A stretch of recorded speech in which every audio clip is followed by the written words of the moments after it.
We're going to start session again. COVID's lasting impacts on the global supply chain. Mr. Rahul Kumar is Managing Director of Lactalis, world's largest milk company, originally from France. And Rahul has a profound experience of being in this industry.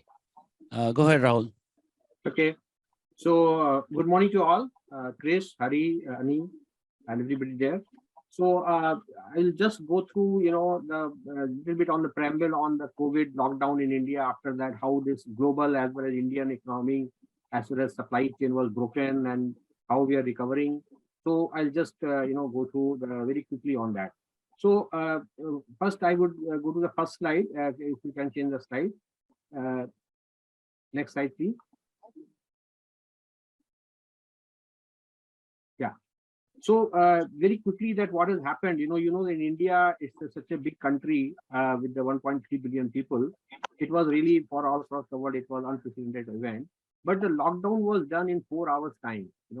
Our Prime Minister, he declared the complete lockdown at 8 o'clock in the evening, and from 12 o'clock in the night, complete lockdown was there. So it was just, very harsh break on the total, economy as well activities, and huge, I would say, change the way, the lockdown was announced.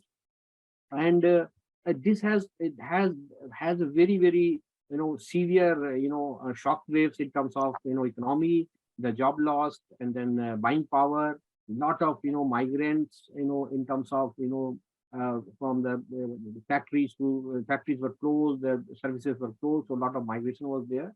And then government also took a lot of initiative to feed the people who lost the job, and there was a huge issue in terms of supply chain and logistics. So since the start of the lockdown, the government is feeding 800 million people the free ration. And when we say free ration, it is 5 kilos per month per person per month. You can understand the kind of the economical burden on the government as well as the supply chain to ensure that the ration is reached to those people. So this is all has happened. It's still the free ration is going on, and then you know about the fuel prices and all. So what I mean to say that is a lot of shock was there. The entire supply chain was broken, and we had big issues in terms of economy, and the GDP was down by 23% minus next year, and then after that there was a recovery and all. So but this has given a lot of learning, and that is also that is the important part of our discussion today, that whether COVID, what is the lasting impact of the COVID lockdown of COVID incident. And you know that in India, the economy was liberalized in 1991, and after that it was deeply linked with the global economy. So a lot of exports and then the import of the raw material. A lot of industries were created in India. It was automobile, it is electronics, it is so many things. Food processing and all. So this was basically, now we were the part of the global economic system. So it was basically last 20-30 years. It was a very important part of the global economy, India, in terms of export and import both. And then dependency on the China or Taiwan or Korea or maybe some other country, there were more and more. A lot of industries were created here. A lot of import of the raw material and component and spares were done. It was a kind of very interdependent economy with the other side of the world. And that after this COVID lockdown, there was a huge issue with the China, and then there was a stoppage of the business with China and all this thing. And in India, our 18% of the total import is from China. So there was a lot of issues in terms of import of the goods as well as components, and this also affected a lot of industries. So now the issue is that now COVID is over. Now everything is back to normal as far as overall situation is concerned. So there is always two thought processes are going on for all across the world. Whether just because it is once in 100-year incident, and it has reset our working of business and everything.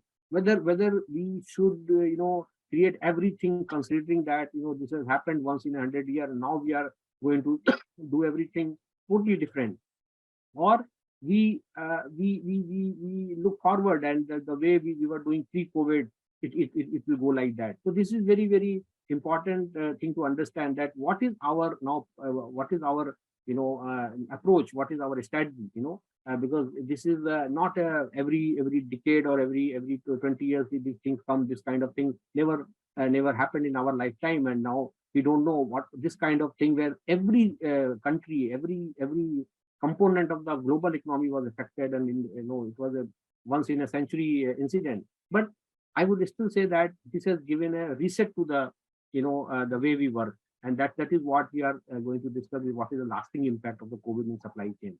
So this is really very important, and people have changed. It's not that people have forgotten, or they are not going to consider this what they are doing, and they will again come back to the previous this thing, because this is given some kind of learning to us. So this is what I wanted to just highlight.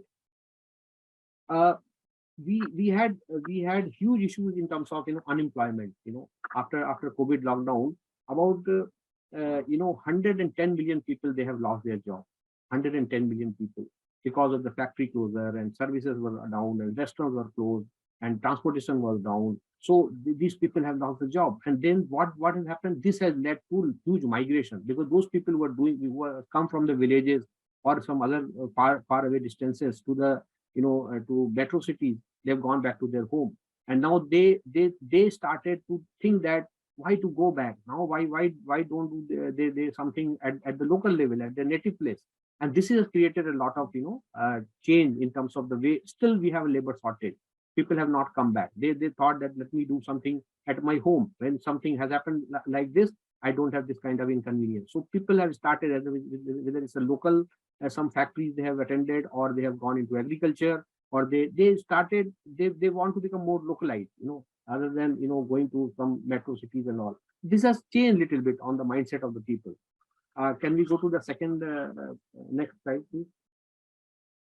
Yeah, and this is what if I'm just taking very generic view of the major sector what was affected, and basically it's very important for Indian economy. We have a very big automobile sector, which is 7.5% of India GDP, and this has really this was really affected. This sector was mostly affected, and you can understand that because of this stoppage of supply chain and all this thing, still India has not recovered in this sector. Our 2022, where all the sectors have grown, from last year, or maybe because of COVID, there was big growth, and now they have grown. Like food sector in dairy, what I am working now, it was down by 20% last year, but today this year we are up by 22%. So we have recovered the degrowth. But in auto sector, because of the huge supply chain issues, we have a still 4.5% degrowth in auto sector, even in 2022, because the semiconductor is not available. Now, we were totally dependent on China or some other countries for semiconductor, which is used for auto, but it was broken. The supply chain was broken. Still, we don't have that availability of the semiconductor. So this has really impacted. So how it is impacted our after post COVID or this thing? Now people are started thinking to make semiconductor in the country. I will come to that after some time. Same with the electronic goods. I will not go into more details, but this is also a very big sector in India, and we had big issues on that. So all these things are basically top two are suggesting that why don't we have our own manufacturing here? So we are talking about self-dependence in India, what we call in Hindi Atmanirbhar Bharat, so that all the components are made in India, and there's a lot of government support and everything is given. Same with the gems and jewelry. Why I have taken gems and jewelry? Because this is basically a very labor-oriented job.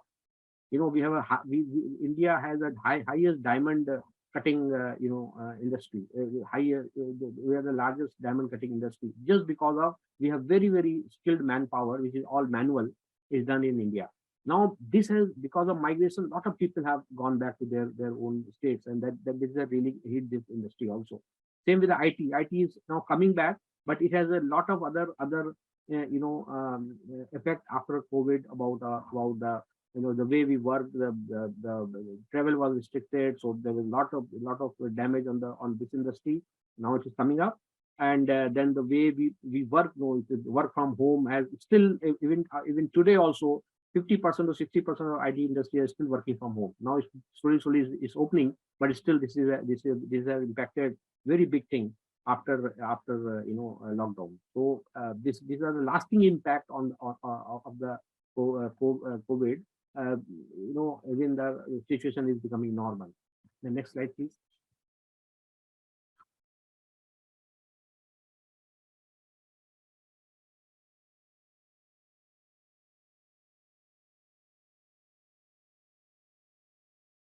Yeah. I have just identified to the core of our discussion that so what is the lasting impact on global supply chain? Of course, we know that's production disruption. We have huge production disruption, and whether we are working in one country or several countries, that there is still this is being felt, whether it is automobile or maybe some components, this is there, and this is because your import dependence, it has lead to habit or maybe strategy to have high inventory, because that is what has happened when there was a huge supply chain issues. People started to keep high inventory, though even that was not possible because of several other restrictions, but people have now started thinking to have high inventory. When we are talking high inventory, we are talking about more cost, more warehouse, more working capital. So this is really a lasting impact on global supply chain, where people would like to have high inventory just to take care of that. Yeah. Are you through with your presentation on this slide? Yeah, I will finish in 5 minutes if you have. We have okay. Can we wrap it up in 2 minutes? Okay, I'll do that. Okay. I'll do that. All right. Thanks. Okay. So I'll not go through each and every details, but this is what the global labor migration, as I told about that. Alternative employment, what we're talking about. Unemployment, is still there. Closure of business. And one good thing has happened, which has a global supply chain. In fact, that our agriculture performance has gone better and better. Today, our agriculture exports are 25% more than what we used to have last year or the year before that. Major Make in India is a major push. So lot of issues are there. Means in lot of initiatives are there. Multitasking has become a norm, which is very important. Ford and 3M like company, they have started manufacturing something which was not there in their portfolio, like ventilators and all. And so this is what major boom has come in e-commerce because of lockdown. In India, because of e-commerce, because of home delivery system, lot of demand of e-vehicles have generated. Consumer behavior has changed because of this thing. This has also affected the global supply chain locally or internationally, where people are more and more dependent on e-commerce. Can I go to next slide, please? Yeah, this I have largely covered. It is only auto sector where we have government of India has done a very good production linked incentive in place of many sectors like electronics, chemical, and food to encourage the local production. Next slide, please. This is success story I wanted to mention, that in spite of all the constraint, all the supply chain constraint, India has done a remarkable job in vaccination. So there is a lot of good thing what has happened. Like India has done 2 billion vaccination, and they have already supplied 230 million vaccination outside the world.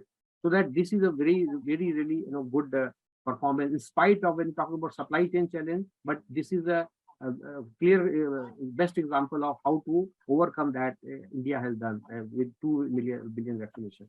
Next, please.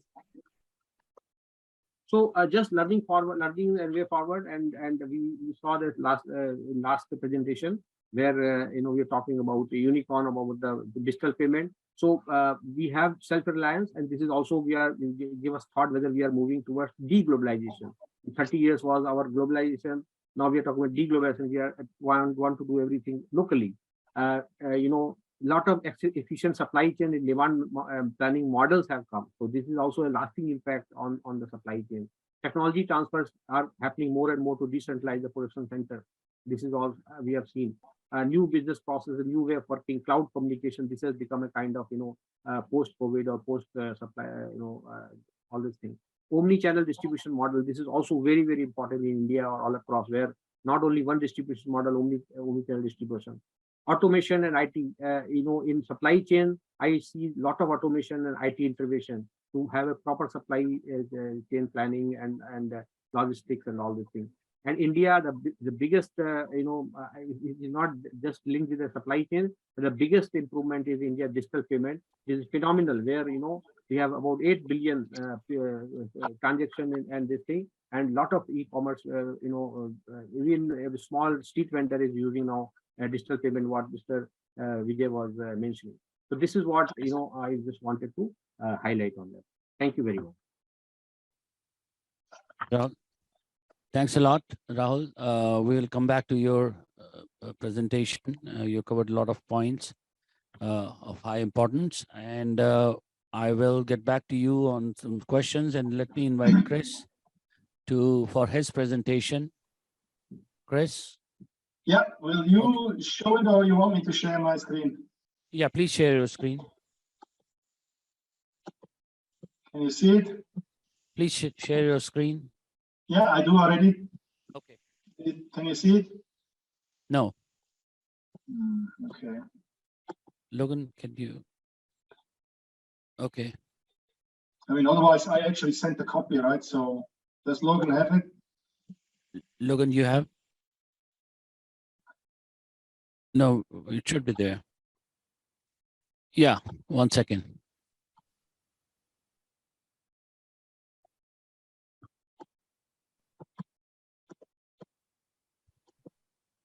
Can you see it now? Yeah. Is that the one? Well, I just put, yeah. Yeah. I can't see. Now I can just see my screen. So it basically has a little ship on the left-hand bottom side. Okay, can you see it now? Well, I'm looking at my screen, so. No, we can. It says transition from COVID to. Yeah, okay, go ahead.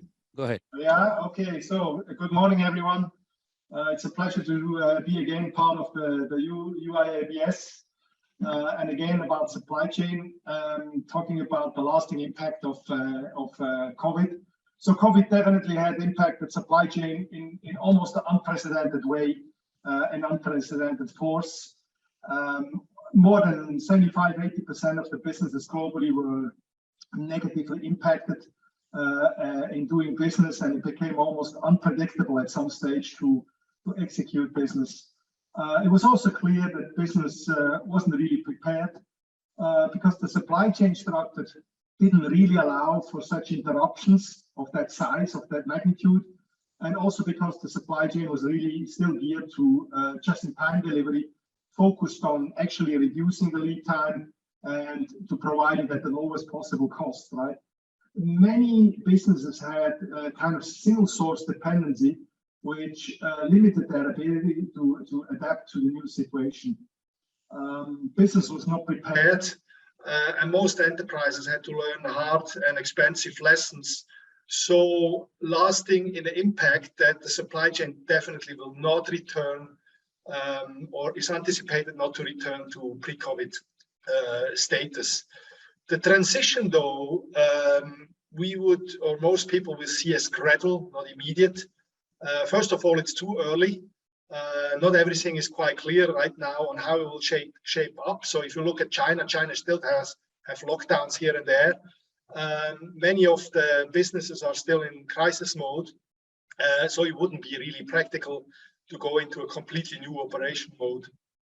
There are also differences between industries on how they were affected and how long it takes them to recover. So if you look at aerospace and automotive, they are assumed to take longer to recover compared to, by example, maybe a healthcare or a food supply business. So in the intermediate phase to the new normals, it is anticipated that companies will primarily focus on assessing their crisis scenario and business continuity plan. They will closely watch their tier 1 suppliers, looking at strengthening their supplier network, look at maybe more locally and regional suppliers. Automation and digitalization is actually nothing new, but it has now become or got a new urgency to really push it. and look at new and alternative distribution channels. So generally, I think the focus is presently on stabilizing the business and adapting to the changes. And just to give you a sample, you can see at the bottom how long it actually takes to recover from an event like this. You have there over a period of 2 years what's happening to the shipping market.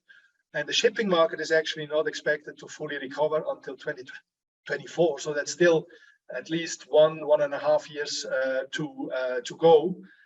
In the terms of, by example, reliability of schedules, which was over 80% at COVID, and is today still only at about 35-45%. Transit times, delivery times are still too long, and pre-COVID ports in the US and Europe are still partially congested. And while the prices have come down, they're still almost double than pre-COVID. Next slide, please. So what happens once this is stabilized? Then obviously businesses will be able to move to optimize and improve into the new normal. Following are some key points, and there's certainly more than the ones I've listed here, which we expect to be changing for good and definitely going forward. This represents basically the lasting effect of COVID on the supply chain. By far the biggest point will be resilience, right? Organizations will have to go back and reimagine their architecture of the supply chain. Today, very few businesses look most likely beyond the tier 1 suppliers, right? So supply chains will have to have a look much further upstream and incorporate more layers into their consideration when they source a product, when they manage the stocking of products around the globe. Organizations will have to look at moving from single into dual or multiple sourcing, and definitely mix what they do today globally, regionally and locally. I give you a good example here. If you look at, by example, ingredients for many of the pharmaceutical final products, almost come entirely from China, right? So it's not just actually an issue for the business, but it's also an issue for the security in governments, and Rahul pointed to it. And you can expect not just changes in business, but you can expect also regulatory changes where government said this cannot happen again. We will need to have the safety and security of these products, so we will probably have to move some of the production back home, right? And we can see companies already looking at that and executing moves to alternative and complementary sources, such as in Asia, moving from China into Vietnam, India, or Indonesia. All these countries are actively promoting themselves at the present to suppliers around the world and to manufacturers. Bring back home some of this production to the US, Europe, or as Rahul pointed out, even India is thinking about this, or into the closer neighborhood, right? It requires actually a complete new strategy. So just shifting production from one place to another won't do it. It needs, like I said, a complete new strategy. And you're not just moving the production, you're moving almost an entire environment. And I pointed to the tiers, right? You can, of course, move your tier 1 supplier. What happens to the supplier into your tier 1 suppliers? You have to consider that. So supply chain will be reshaping themselves around resilience with more diversified manufacturing and definitely multiple sources of supply. The second one is the visibility, which has to be created and has to be better in order to provide better disruption responses by the organization. Many businesses did not have the visibility of their supply chain, and it took them days, in some cases weeks, to get the full picture of what's going on. So these organizations will be forced to supply or to simulate some scenarios to be included in their future emergency plans, something they probably didn't have thought about it. We also see that the supply chain will become something of a little bit more from moving away from linear one after the other into a more integrated supply chain with many players connected with each other. Think about the various tier suppliers, think about the logistics suppliers in the supply chain, and they need to be more networked. The third part is costs, right? organizations will have to look and try to extract costs from their supply chain, free up money, which, by the way, they should immediately invest in technology. The companies need to understand the true cost of serving through these new channels which they create, which requires a lot of details and depth of data, which is very important. Once you analyze your business, you have to know your cost drivers. What is the true customer demand, which is probably very difficult. We've seen that, right? People couldn't buy enough furniture, and when the market or COVID was down and people went back to the office, nobody wanted furniture, and the Amazons and Walmarts are now full of warehouses with furniture. So it's a very difficult thing to forecast customer demand. Look at service levels and value density, both by product type and SQA, and not so much by value. Actually, look at potential rationalization of your SKUs. Look at the procurement spend. Look at your logistic optimization. Can I optimize my logistic? And all of this needs the support from technology, be that the Internet of Things, further automation. I can think of automation in warehouses, production, robotics in productions. And just to give you a sample, I mean, many retailers in Europe and the US were very quickly to really scale up their online platforms for customers to buy.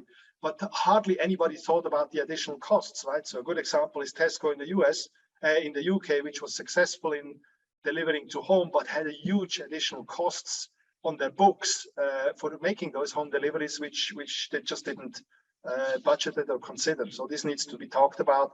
Not least, people need to think about the workforce. Configuring post-coronavirus workplaces is likely to take some time. For remote working, you can't just rely on what happened during COVID. You really need information systems which will be robust and capable of supporting a distributed workforce and providing them access to the appropriate data and system. Again, supply chain leader will need to think about how to best manage and motivate and develop the workforce in this new environment, and certainly rescale the workforce for, by example, the digital age, so that people really understand what is required. Circular economy is not something particular Chris? to yes, 2 minutes. 1 minute. 1 minute, please. Yeah, okay. Okay. Circular economy is nothing new, but people need to really think about ways to create and product and manufacture goods where they can re-engineer or reuse the waste, create agility and growth opportunities through the digital supply chain. Has to be end-to-end, right? It cannot just be in your four walls. It has to be all-inclusive, needs to be connected to supply chain technology, including planning, procurement, manufacturing, logistic, beyond the four walls. So it's not too digital. It actually has to be digital, right? Collaboration, I have here, innovation, not least also, maybe also the public sector and government needs to think about investing in infrastructure for the future. So to summarize, COVID has a lasting effect. Significantly changes will come in the supply chain. Some start to emerge, others will still have to come to light. It will be a gradual process. It won't change overnight, but definitely the supply chain needs to be more resilient. It needs to be more flexible and needs to be more robust. Now, one positive thing on this whole thing is if you are in supply chain, you're a supply chain manager or engaged in it, the good news is that you and your role has just become a whole lot more important to any organization and to your board. So I hope that has given you some insight of what is coming and what is expected to come in terms of supply chain. And I'm really looking forward to look at this in a year from now and see what has materialized. Thank you. Thank you, Chris. Very interesting. I will come back to your presentation after we hear from Hari. Hari? Thanks, Ani. Will you be loading it there or should I share it here? Okay, Logan. Okay, can you I can share it here, yeah? Yeah. Just let me know if you can see it, huh? Yeah. Yes. Yes? Yes. Okay, great. Okay, so I'm going to try to stay very much on time, Ani. So I'm going to focus on just a couple of major global issues that have affected the supply chain over the past, let's say, 2 years since COVID. To begin with, you have COVID juxtaposed with the war in Ukraine now, more recently. And both of these are what you would call, or what you would categorize as black swan events, right? Things we were not prepared for, things the global economy is still struggling with. So it's not easy for the world to get back on this. And like Chris also showed us, logistics costs, shipping costs have been hit so hard that they will not recover at least till 2024, right? So with COVID, we had a lot of reduction in production, in energy demand. You also had a reduction in emissions, so less pollution. And something that Rahul also spoke about in India and in a lot of the developing world, especially, you had a lot of digitization, right? A lot more of an online economy. Now, a lot of that has changed over the past year because of the war in Ukraine. Prices of food products, of energy products has increased. Yeah. And you also have producers, countries that are generally energy run economies like Russia, benefiting in some way from the rise in energy prices. And you also have food exporting companies benefiting in some way from the rise in food prices. But overall, economies have been hit so hard that, as you can see in the graph at the bottom here, most major economies, GDPs have been revised after the war in Ukraine began in Feb till today by anywhere from, Canada, which has been affected the least in this graph, to Italy, which is minus 2.1 because of this war. Yeah. So the overall impact of both of these black swan events has been negative on the global economy. Yeah. Now, specifically looking at energy, right? You have a big drop in energy trade and also energy prices during COVID. There's a very light red line around the end of 2019, between 2020 there. And you can see everything dropping off. But immediately after that, because of what we just discussed about the war in Ukraine, energy prices and energy trade has also increased quite a bit. So all of this data is either from the IMF or from UNCTAD, right? The UN Conference on Trade. So the graph on the top left here actually doesn't look at values. It's looking at quantities. So it's not just the prices that have risen, but the global trade in fossil fuels today is higher than it has ever been, right? And besides coal, natural gas and petroleum have seen a little bit of a drop. So it's coming back to about pre-COVID levels in 2019, 2018. Coal has risen quite a bit. But also renewable energies is something we have to continue looking at. Yeah, that's why we have the graph at the bottom here. So in 2021, you have so much sustainable funds and sustainable investment. And a lot of this is also based on the promise of renewable energies. And I'll get to that a little bit towards the end. But renewable energies is not something we're looking at only because it's good for the planet. Of course, that is important. But more importantly, it gives countries energy independence, especially countries like India, which import and consume a lot of energy, right? So shipping, I'm not going to go too much into this because Chris covered a lot of ground on shipping and logistics. But you definitely have a new normal, yeah? And as we see in this IMF graph on the left, prices rose so much that it went to 10x, by the end of 2021, right?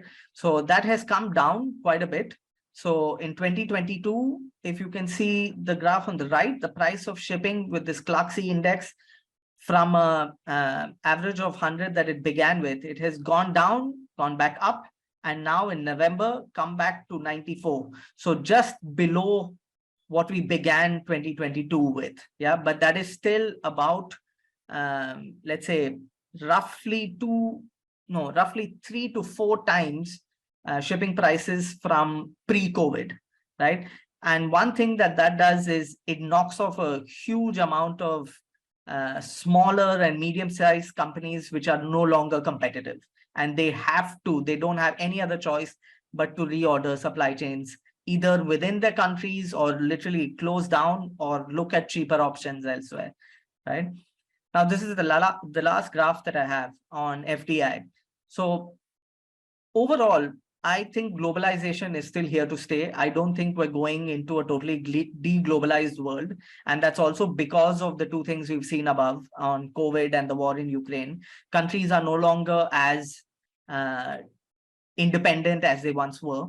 Yeah, and it's very hard to de-link yourself from some of these supply chains. Yeah, just one thing on the FDI into China and India. Now, there has been a lot of narrative, especially in India, about how investment is moving away from China. Even here, we spoke a little bit about it, and going into India. But if you look at the numbers, that's not what the numbers tell you. Yeah, so the UN and official numbers taken from the Indian government show that FDI in India has decreased from 2020 to 2021. And in the same time, it has increased quite a bit in China, right? That brings me to one important fact while I conclude on China. I am not too sure that this narrative of moving supply chains out of China is really something that's happened or is going to happen right now. And even if it does, it may be more because of the reasons that Chris outlined related to logistics costs, related to, moving your production to other countries, to, let's say, a more integrated supply chain that covers not only China, but let's say East Asia and Southeast Asia, right? Or even Asia as a whole. So I'm not too sure that we're actually seeing that now, and I don't know if we're going to see that too much in the future as well. Yeah, but to summarize a couple of things. We have a lot of volatility because of COVID and the war in Ukraine, but a lot of balance as well. So we had a big global slowdown with COVID, but we've also had quite a strong post-COVID economic recovery. Low commodity prices during COVID have resulted now in extremely high commodity prices with the war in Ukraine. I think more than anything, energy is what we're going to see disrupted as a supply chain issue over the next 2-3 years. I don't think the war in Ukraine is going to end anytime soon. And even if it does, I think China as a global energy player and Russia as a global energy supplier are going to become more important in the next 2 years. If Europe manages to de-link itself from Russia as an energy supplier, that will make a big difference and allow a little more space for other countries.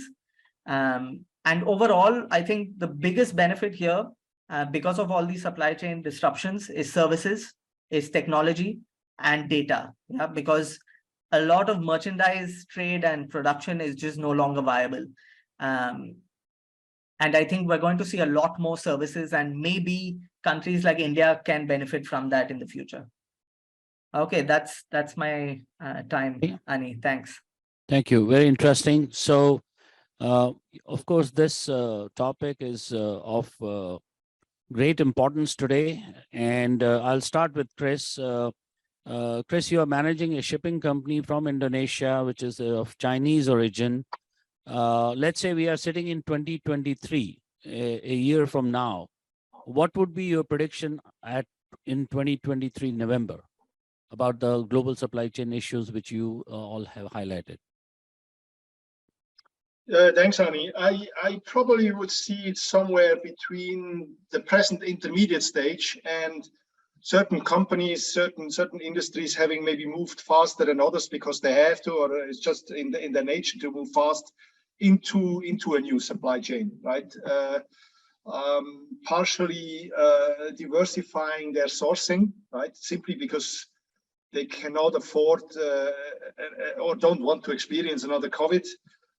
Even though if you look, and I share maybe a little bit with Hari, if you move your supply chain into different sources, if you have another COVID, which was actually global, then you would still probably be almost impacted the same way. But nevertheless, I would see companies moving. I can see already now companies looking at countries like Indonesia, India, or Vietnam as alternative not as a replacement, but as an additional source, maybe that's the proper way to say, in terms of production and sourcing, right? Versus if they have just been solely in China, then they will definitely look at maybe some alternative additional places to do.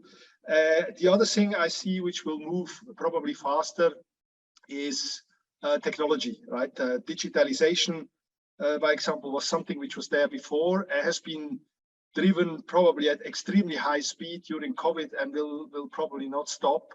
That company will really push on that to automate more and to digitalize more. So that's maybe two of the key issues I see changing and going into the direction I pointed out. Right. Thank you. Rahul, a question to you. Yeah. You run a very large milk company, dairy company. What do you think how we can handle the food-related issues, the grain-related issues, agriculture productions which are creeping up? I have a different, view on that, because if you see that, the agriculture output in India is increased. In fact, this is the only sector which has performed very well during COVID and after that also. That's one. But I have a, very, very unique, I could see that, one change has done. In the dairy industry, there are two very major things have happened, and which we have also experienced. One is that the behavior of the people to shift to some of the products like paneer, which is cottage cheese in India, the consumption has gone too big, because people have, they think that it's a healthy product and all the things. Probiotic drinks and probiotic, dairy products, they have gone, consumption has gone very high. And second, a big change which has happened, which I see in food or as well as in milk also, the e-commerce, like home deliveries of that. It has gone phenomenal. If you see the in India, the way people are now getting the food or milk or dairy products in India by e-commerce, home delivered, it is for us also, it is about 3 times growth than what we were having pre-COVID. People and the supply chain has been has been established to even deliver ice cream at the proper temperature at home in 20 minutes. And people are claiming that everything is possible to deliver in 20 minutes. So these two things, and one is distribution and one is the product, I think is a big change. Right. Thank you. And Hari, and quickly in 30 seconds, when do you think you envisage that we will be able to overcome this energy challenge which all of you have highlighted? Hari, you there? Yes. Honestly, I don't think it's something we can overcome. I think it's just how different countries adapt to a new energy order. India will probably benefit in some way because it's going to be continue to be one of the biggest importers, and will have more to choose from when Russia has less space in the energy supply market. Right. So I think it depends on the countries and how they adapt. Right. Well, with this, I would like to thank all of you in India and Indonesia, and look forward to meeting you again next year and talk about the same issue. Thank Hope you. so. Have a good night. Thank you. Thanks, Thank Annie. you, Thanks, Annie. everyone. See you Thanks. guys.